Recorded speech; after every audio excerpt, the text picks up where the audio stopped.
Hi there, my name is Scott Brennan and I'm here in Berwick-upon-Tweed with my good friend Ray Simpson. Hi everyone. And Ray is the founder of the community of Aidan and Hilda, and for many years lived on Holy Island, and I am now living in your house still. White House. The White House, yes. And Ray's been a great friend and mentor to me, and I've asked him if we could record a little bit of a conversation. I'm about to run an online course called A Beginner's Guide to Contemplative Spiritual Practices, and many of Ray's books tackle this subject, look at this subject. So I'm just going to pick Ray's brains and begin to ask some questions of you, aren't I? If there are any brains left. Yeah. We'll get a few of the grey cells going. So Ray, this course is really aimed at people who are Christians, who are spiritual, and they want to go deeper. And so I just wondered, what benefits do you think there are to the kind of spiritual practices that encourage contemplation? Well, I think most of us Christians are work junkies. Yeah. And we try to have our cake and eat it. Yeah. We try to do 1,000 things for God. And we say it's for God, but in fact, a lot of the time we're impelled by inner drives and a whole lot of conditioning that we haven't even addressed. And God made us human beings, but we're actually human doings in practice. And I think the whole point of contemplative practice is to help us return to our origins of being human beings first. And the doings come out of our being. Yeah, very good. And is that something of a sort of an identity issue then, that we're sort of driven? Yes. So I think the value of contemplation is we ask ourselves, what are the deepest longings of our hearts? But in order to get to that place, we have to become aware of preoccupations, things we've got to do, lusts, regrets, hurts that aren't addressed, complicated relationships, 101 things. And the Buddhists talk about detachment. And this is a very useful way of meditating, to detach ourselves. We can either write things down, but gradually we focus on one thing alone. And that, of course, is the value of what Eckhart Tolle called the power of now. Yeah. And do you mean by that is sort of being very aware of the present moment? Yeah. Yeah.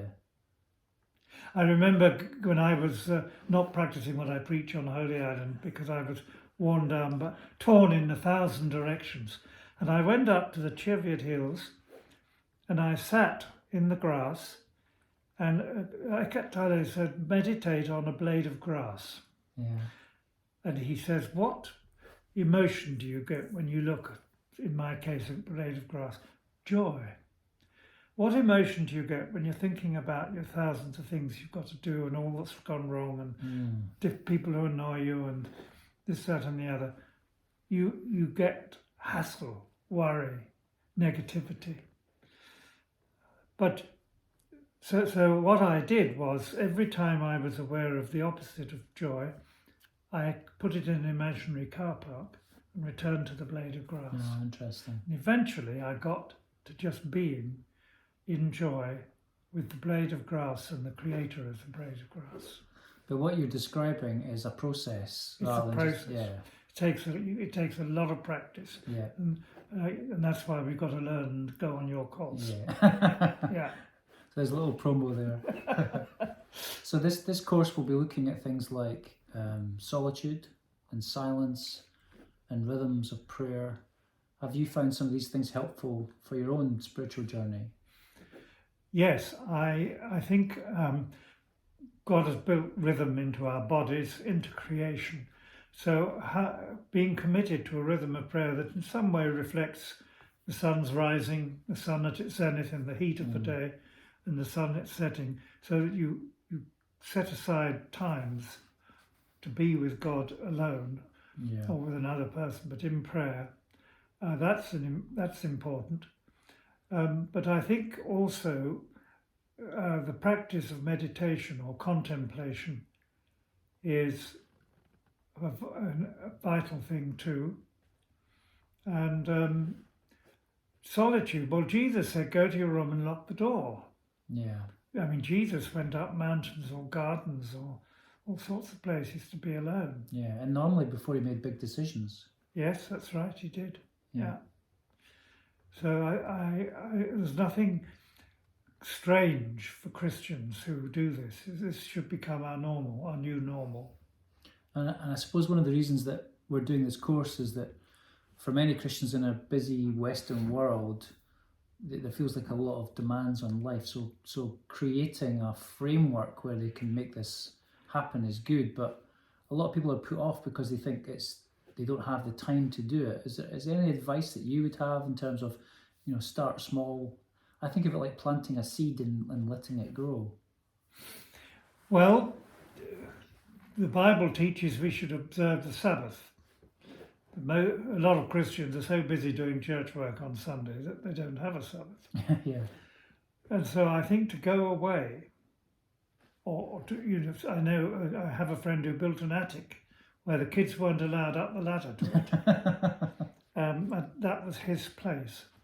Or to a place in the country, somewhere that you can go where you can be alone. That's important. Yeah. And so I suppose what we're trying to do with this course is it's a beginner's guide to contemplative spiritual practices.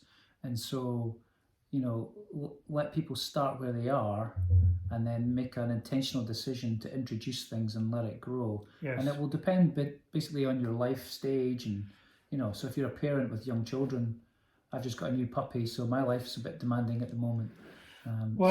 John Wesley's mother had 18 children. As far as I know, she didn't have any pets. The Pope's just told people off for having pets instead of children. But anyway, whichever you've got, she put an apron over her head and said, don't talk to me while whenever I got the apron over my head, I'm praying, so leave me alone. Yeah. So, even with a woman with 18 children, it was possible. Yeah. So there is a way to do it. It's just finding what's the right way. Okay. Well, thank you, Ray. We're going to finish it there, and we're going to record a few more of these looking at particular of the subjects like the solitude and the silence, and we'll come back to you with more. So join us again. Thank you, Ray. Bye.